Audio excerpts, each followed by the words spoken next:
Halo pendengar kisah, selamat datang kembali di channel kami yang membahas kisah kriminal yang benar-benar terjadi di seluruh dunia. Kami berharap semoga kalian semua dalam keadaan sehat walafiat dan dijauhkan dari mara bahaya.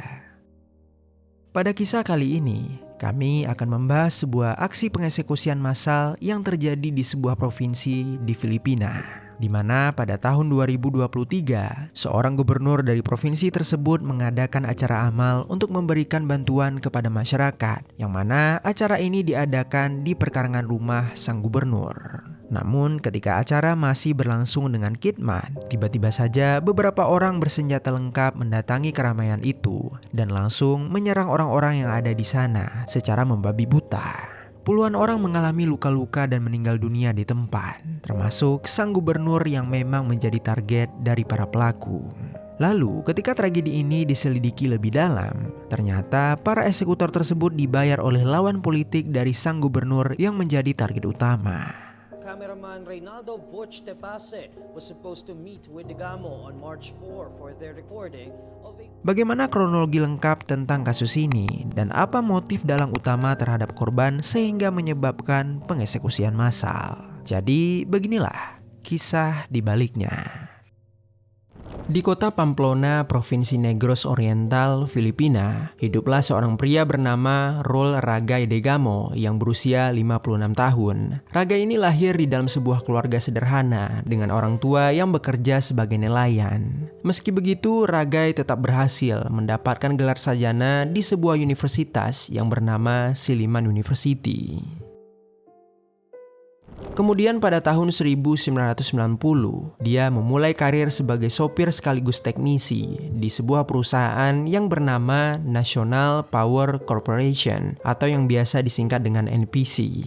Selama bekerja di sana, dia berhasil menjadi Electrical Control Operator, salah satu posisi yang strategis yang membuatnya bisa mengatur kegiatan yang ada di perusahaan.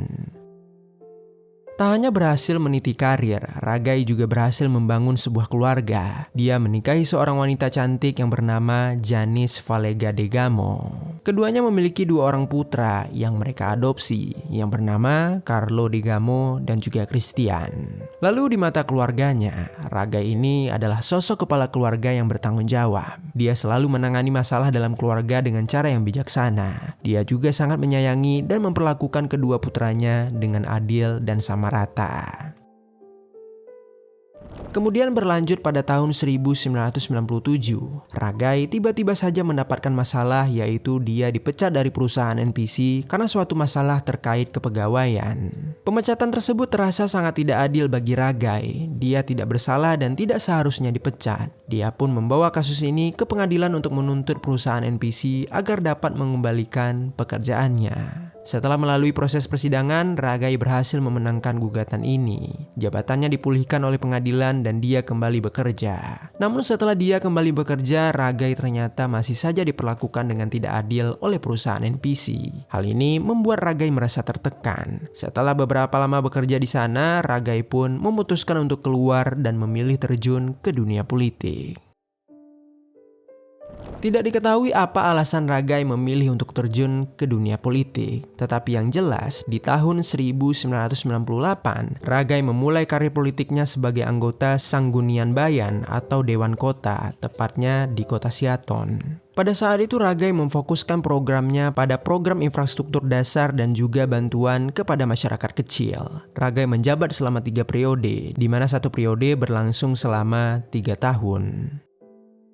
Selama hampir 10 tahun, Ragay membangun karir politiknya dari bawah. Dia selalu mengembangkan citra dirinya sebagai orang biasa yang hanya bekerja untuk rakyat. Dia membuat berbagai program yang fokus pada kesehatan masyarakat, infrastruktur desa, dan juga pendidikan.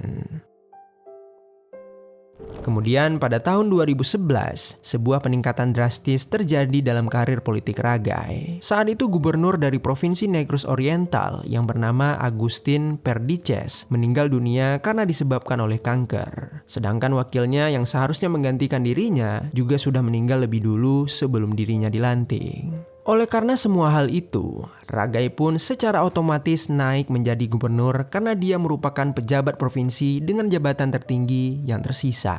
Ini adalah titik penting dalam karir politik Ragai, di mana dia naik menjadi gubernur bukan melalui pemilihan langsung.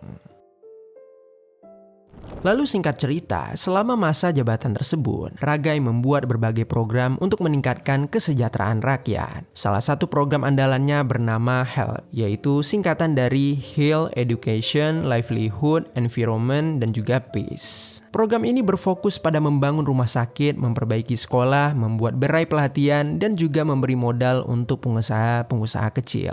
Program tersebut sangat populer di kalangan warga pedesaan dan memperkuat citra politik Ragai Degamo sebagai pemimpin yang turun langsung kepada masyarakat.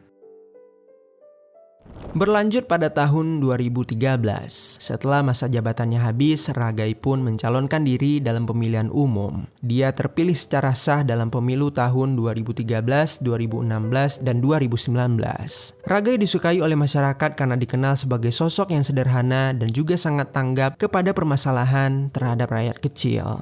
Selain itu, Ragai juga banyak disenangi karena dia berasal dari kalangan biasa, bukan berasal dari keluarga politisi atau dinasti.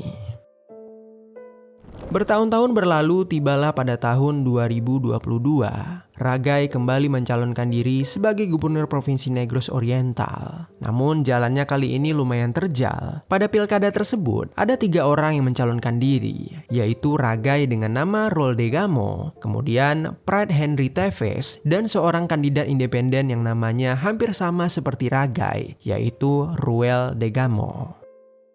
Pemilu itu dimenangkan oleh Pride Henry Teves dengan perolehan suara sebanyak 300.000 suara. Sedangkan Ragai hanya memperoleh sekitar 281.000 suara. Dan kandidat yang terakhir hanya memperoleh 49.000 suara. Dari hasil ini pada bulan Mei tahun 2022, Pride Henry Teves diumumkan sebagai gubernur dan mulai menjabat secara de facto. Hasil ini tak diterima begitu saja oleh Ragai. Dia melihat ada sebuah kecurangan dalam pemilu kali ini, dan dia tak akan tinggal diam dengan kecurangan tersebut. Ragai menggugat ke Komisi Pemilihan Umum yang bernama Comelec. Gugatannya berisi kalau dia meminta kandidat ketiga yang bernama Roel Degamo dinyatakan sebagai nuisance kandidat atau kandidat pengacau. Ragai beranggapan seseorang dengan sengaja telah mencalonkan diri dengan nama yang sangat mirip dengan namanya, dengan tujuan untuk memecah belah suaranya. Pada bulan Oktober tahun 2022, setelah menyelidiki, Comelec pun mengabulkan gugatan Ragai. Mereka menyatakan kalau Roel Degamo yang merupakan calon ketiga adalah kandidat pengacau. Karena hal itu, maka suara yang masuk untuk Roel Degamo harus dianggap sebagai milik Roel Degamo karena namanya yang mirip dan sebenarnya pemilih juga bermaksud untuk memilih Roel Degamo, bukan Roel Degamo. Dengan ditambah suara tersebut, Ragai menjadi pemenang sah dengan selisih suara yang lebih banyak dari Pride Henry Teves. Di samping itu, Pride yang sebelumnya sudah dilantik sebagai gubernur Provinsi Negros Oriental, akhirnya harus dilengsarkan dan digantikan oleh Roel Ragai Degamo. Dan disinilah awal mula tragedi ini terjadi. Pride Henry Teves merupakan bagian dari keluarga Teves, yaitu salah satu klan politik paling berpengaruh di Provinsi Negros Oriental, Filipina. Keluarga Teves ini sudah membangun pondasi politik keluarga mereka sejak era 1970-an sampai 1990-an. Mereka memiliki pengaruh yang kuat di bidang politik, bisnis, dan juga pertanian, terutama industri tebu. Keluarga mereka juga kuat dalam bisnis real estate. Mereka memiliki berbagai aset seperti tanah dan juga gudang yang tersebar di Provinsi Negros Oriental. Selain itu, Pride juga memiliki seorang kakak bernama Arnolfo Arni Teves Jr. Saat itu, Arnolfo sedang menjabat sebagai anggota Kongres untuk Distrik 3, Provinsi Negros Oriental. Arnolfo tak bisa menerima begitu saja semua yang terjadi kepada adiknya. Ragai telah mengambil begitu saja sebuah posisi yang selama ini sudah diklaim oleh keluarga mereka. Ini merupakan sebuah ancaman bagi keberlangsungan politik keluarga mereka. Perselisihan sengit antara keluarga Teves dan Ragai pun kemudian dimulai. Sekitar bulan Desember tahun 2022, Ragai yang belum lama diangkat sebagai gubernur memulai penyelidikan terkait dugaan korupsi dan penyimpangan proyek selama Pride menjabat. Dia berusaha untuk mengumpulkan berbagai bukti demi bisa membawa Pride ke meja hijau. Di samping itu, sebagai putra tertua di keluarga Tevez, Arnolfo tak bisa tinggal diam. Dia pun membuat sebuah rencana besar untuk menghentikan tindakan Ragai. Singkat cerita, pada tanggal 4 Maret tahun 2023, Ragai menyelenggarakan sebuah acara yang bernama Servicio Caravan, yaitu sebuah acara bantuan rutin yang diperuntukkan kepada masyarakat Provinsi Negros Oriental. Acara ini sudah berjalan selama Ragai menjabat sebagai gubernur. Setiap hari Sabtu, masyarakat akan datang ke kediaman Ragai untuk menerima bantuan, baik berupa barang, makanan, dan juga pemeriksaan kesehatan. Acara ini bersifat terbuka untuk publik dan sering didatangi oleh puluhan hingga ratusan masyarakat Negros Oriental. Kediaman Ragai sebagai tempat acara tersebut sangatlah besar. Di dalam perkarangan rumah terdapat sebuah halaman yang sangat luas, sehingga Ragai memanfaatkannya untuk mendirikan sebuah pendopo tempat masyarakat dapat berkumpul. Tempat itu berdekatan dengan pagar depan dan pintu gerbang masuk, sehingga sangat mudah untuk diakses oleh warga-warga yang datang ke sana. Lalu kemudian pada jam 9 pagi di acara tersebut masyarakat telah datang dan berkumpul untuk menerima bantuan serta mendengar sambutan yang diberikan oleh Ragai sebagai gubernur. Orang-orang dari berbagai usia telah duduk di bangku yang sudah ditata dengan rapi. Mereka mengikuti acara dengan khidmat dan penuh dengan kebahagiaan. Setelah menyampaikan sambutannya, Ragai duduk menyatu dengan masyarakat. Dia berbincang dan berinteraksi dengan mereka untuk mendengar keresahan dan juga permintaan untuk mengembangkan provinsi mereka agar menjadi lebih baik. Di samping itu juga ada sebagian masyarakat yang lain yang sedang menerima bantuan yang ketika itu sedang dibagikan. Lalu kemudian waktu pun berlalu, tepatnya pada sekitar pukul 9.30 pagi hari. Di sisi lain, beberapa mobil tiba-tiba saja mendekati kediaman Ragai. Dari dalam beberapa mobil tersebut keluarlah sekitar 10 orang berpakaian seperti tentara, lengkap dengan rompi anti peluru dan juga memegang senjata api otomatis. Mereka memarkirkan mobil tak jauh dari gerbang. Mereka berjalan ke arah gerbang untuk menuju ke keramaian tersebut. Setelah membuka gerbang, mereka pun satu persatu masuk ke dalam halaman untuk mendekati tenda acara. Saat itu tak ada yang menghentikan mereka ataupun mencurigai mereka, karena baik masyarakat dan juga satpam di kediaman tersebut, mereka berpikir kalau orang-orang bersenjata ini adalah bagian dari penjaga keamanan yang memang sudah disiapkan untuk bertugas. Kedatangan mereka ini juga tidak disadari oleh Ragai sendiri, karena Ragai terlalu fokus berinteraksi dengan orang-orang sekitar.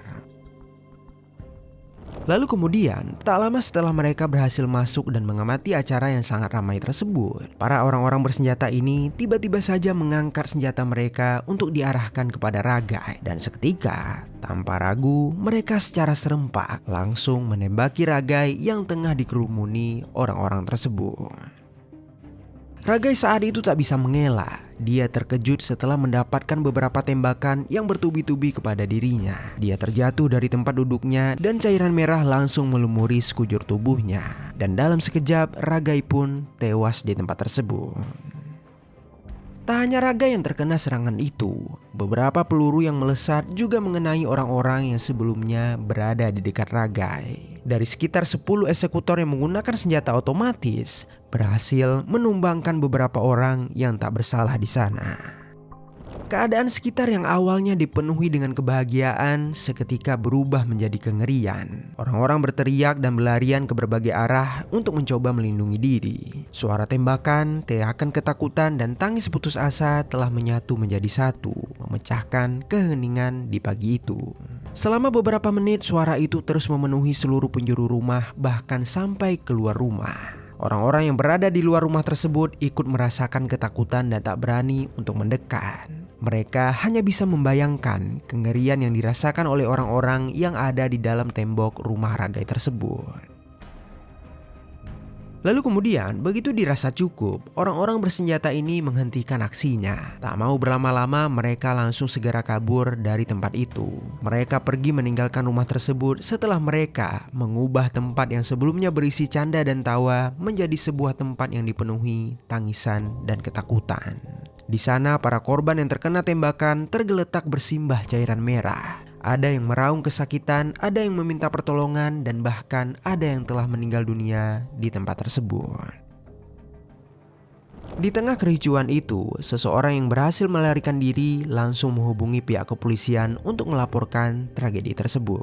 Selang beberapa saat menerima laporan, pihak kepolisian pun tiba di lokasi dengan membawa senjata untuk mengamankan tempat kejadian. Selain itu, juga terdapat beberapa pihak medis yang langsung mengevakuasi para korban. Ragai yang merupakan tuan rumah langsung juga dilarikan ke rumah sakit Siliman Medical Center. Namun setibanya di rumah sakit, dokter langsung mengonfirmasi kalau Roel Ragai Degamo telah meninggal dunia sejak di tempat kejadian.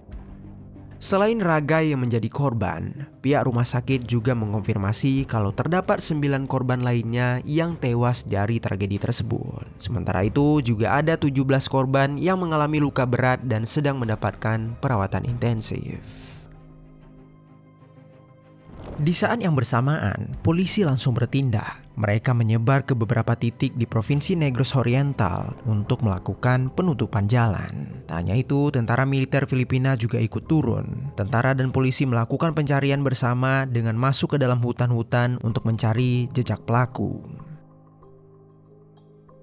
Setelah beberapa jam melakukan pencarian, pihak kepolisian menemukan mobil yang diduga milik pelaku yang ditinggalkan di sebuah bukit hutan yang terletak di kota Bayang City, salah satu kota di Provinsi Negros Oriental. Polisi dan tentara langsung masuk ke dalam hutan untuk melakukan pencarian. Setelah 3 jam proses pencarian terhadap pelaku, polisi dan tentara berhasil menangkap 3 orang pelaku yang bersembunyi. Mereka bernama Jorix Labrador, Joven Javier, dan Benji Rodriguez. Ketiganya diduga merupakan mantan anggota militer, dan setelah mengamankan semuanya, polisi pun melanjutkan pencarian mereka di hutan tersebut.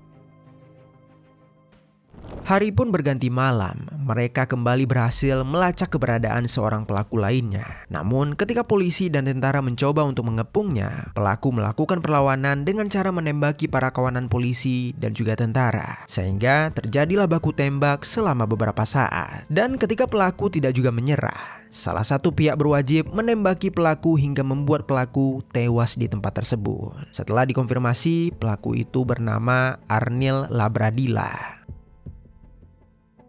Kemudian pada tanggal 6 Maret tahun 2023, setelah berhasil meringkuk 4 orang pelaku, pihak polisi dikejutkan dengan sebuah hal yang tiba-tiba saja muncul, di mana 4 orang pelaku lainnya secara bersamaan menyerahkan diri setelah mereka mendengarkan kabar kalau teman mereka yang lain sudah tertangkap. Selain itu, mereka juga merasa lelah dan tertekan terhadap pencarian polisi yang dilakukan secara besar-besaran. Lalu kemudian, selagi polisi mencari sisa pelaku lainnya, pihak penyidik pun langsung melakukan proses interogasi kepada para pelaku yang sudah tertangkap. Di dalam proses interogasi itu, para pelaku mengakui kalau mereka mendapat sebuah perintah untuk mengeksekusi Ragai dikarenakan Ragai ini adalah seorang bandar narkotika. Tidak ada informasi apakah itu hanya alibi atau memang begitu adanya. Yang jelas, mereka dijanjikan sejumlah uang yang cukup besar, yaitu sebesar 150.000 peso atau sekitar 43 juta rupiah per orangnya. Dan mereka juga menyebutkan siapa yang memberikan perintah tersebut. Orang itu adalah seorang anggota dewan yang bernama Tevez. Pada saat itu satu-satunya anggota dewan dengan nama Tevez adalah Arnolfo Arni Tevez Jr. Hal ini langsung membuat Arnolfo seketika dicurigai sebagai dalang utama dalam kasus ini. Kecurigaan tersebut langsung diusut dan pihak kepolisian mencoba untuk mendatangi kediaman Arnolfo. Namun sesampainya mereka di sana, mereka tidak menemukan keberadaannya. Arnolfo diduga telah melarikan diri dari negara Filipina untuk menuju ke negara Timor Leste. Oleh karena itu, pihak kepolisian pun langsung mencari petunjuk lainnya. Kemudian beralih sekitar tanggal 7 sampai 9 Maret tahun 2023, polisi melakukan penggeledahan di berbagai daerah seperti Kota Basay, Bayawan, dan juga Santa Catalina. yang mana daerah-daerah ini merupakan wilayah dominasi dari keluarga Tevez. Dan dalam penggeledahan itu, polisi berhasil menemukan sebuah pabrik milik keluarga Tevez yang secara mengejutkan di dalam pabrik tersebut terdapat beberapa senjata, granat, seragam tempur, dan juga peta milik rumah Ragai. Semua ini semakin memperkuatkan kalau keluarga Tevez, khususnya Arnolfo, sangat terlibat di dalam kasus pengeksekusian massal ini. Kemudian pada tanggal 10 Maret tahun 2023, polisi akhirnya berhasil mengamankan total setidaknya 10 pelaku penembakan. Mereka semua telah diamankan dan bersiap untuk diadili. Namun sayangnya, pelaku utama dalam kasus ini belum juga diketahui keberadaannya. Selagi polisi terus melakukan proses investigasi, prosesi pemakaman untuk para korban langsung dilaksanakan. Prosesi pemakaman ini dipenuhi dengan kesedihan, khususnya pada prosesi pemakaman untuk Roel Ragai Degamo. Ratusan orang berkumpul untuk memberikan penghormatan terakhir kepada Ragai. Mereka semua merasa kehilangan sosok pemimpin yang selama ini sudah mengabdi untuk mereka. Berbagai doa dilayangkan serta suara tangis tak hentinya bergema dari barisan para pelayan. Di antara para pelayat itu, yang paling kehilangan sosok Ragai adalah istri dan kedua anaknya. Mereka tak menyangka bahwa mereka akan kehilangan kepala keluarga dengan cara yang sangat mengenaskan seperti ini. Di tengah masa berkabung itu, mereka juga terus berupaya untuk meminta pelaku utama agar dapat segera ditangkap.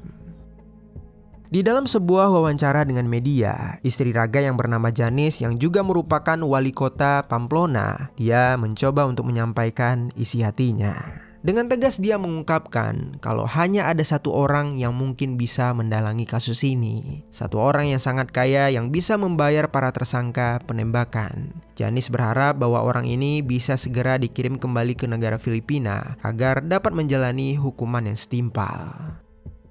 Mendengar pernyataan Janis itu, masyarakat menyimpulkan bahwa orang yang dimaksud adalah Arnolfo Tevez. Menanggapi hal itu, Arnolfo yang masih berada di Timor Leste kemudian mengupload sebuah video di akun Facebooknya. Dalam video tersebut, Arnolfo menekankan kalau dia sama sekali tidak terlibat dalam peristiwa mengerikan itu. Dia mengatakan kalau dia tidak memiliki motif untuk mengeksekusi Ragai. Dia juga meminta orang-orang untuk berhenti menekan dirinya dan menyuruh dirinya kembali ke Filipina. Karena di saat itu dia keluar dari Filipina memang sedang dalam sebuah urusan. Kemudian di sisi lain, pihak penyidik terus mendalami kasus ini. Mereka telah menyelesaikan proses penyelidikan barang bukti yang mereka temukan di pabrik milik keluarga Tevez. Hasil dari penyelidikan itu menunjukkan kalau peluru yang terdapat di TKP ternyata cocok dengan peluru dan senjata api yang ditemukan di pabrik tersebut. Hal ini semakin menunjukkan keterlibatan keluarga Tevez dalam kejadian ini. Lalu singkat cerita pada tanggal 7 Mei tahun 2023, pengadilan secara resmi akhirnya menetapkan Arnolfo sebagai dalang utama atas pengeksekusian massal di kediaman Ragai. Bukti terberat yang menunjukkan keterlibatannya adalah kesaksian dari eksekutor yang secara gamblang menyebutkan nama panjang dari pelaku utama. Namun sayangnya, pemerintah Filipina tak bisa begitu saja menangkap Arnolfo yang sedang berada di Timor Leste saat itu. Hal ini dikarenakan Arnolfo telah mengajukan suaka politik kepada pemerintah Timor Leste. Dia mengklaim kalau dia dalam bahaya jika kembali ke negara Filipina dan dia sedang mengalami persekusi politik. Hal ini menyebabkan selama permohonan ini diproses, pemerintah Timor Leste tidak bisa langsung mendeportasi atau menyerahkannya ke negara Filipina. Saat itu pemerintah Filipina sempat mengalami kesulitan, namun mereka tidak menyerah. Mereka tetap berusaha melakukan berbagai upaya diplomatik dengan pemerintah Timor Leste untuk dapat menangkap Arnolfo. Dan akhirnya usaha tersebut membuahkan hasil.